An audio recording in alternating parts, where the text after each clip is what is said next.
Hi, welcome back to my channel. Here's another new code. Watch out and take care.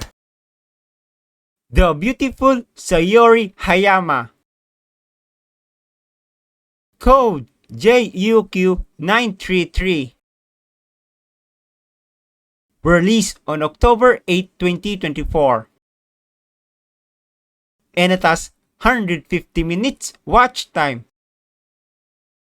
The story is about female instructor and the guy.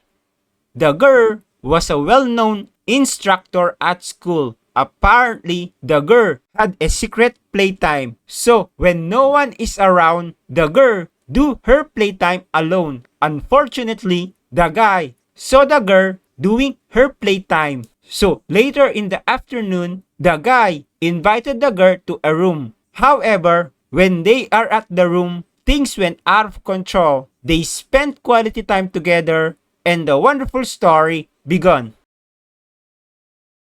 Make sure to subscribe and like and turn on notification for new codes. Thank you for watching.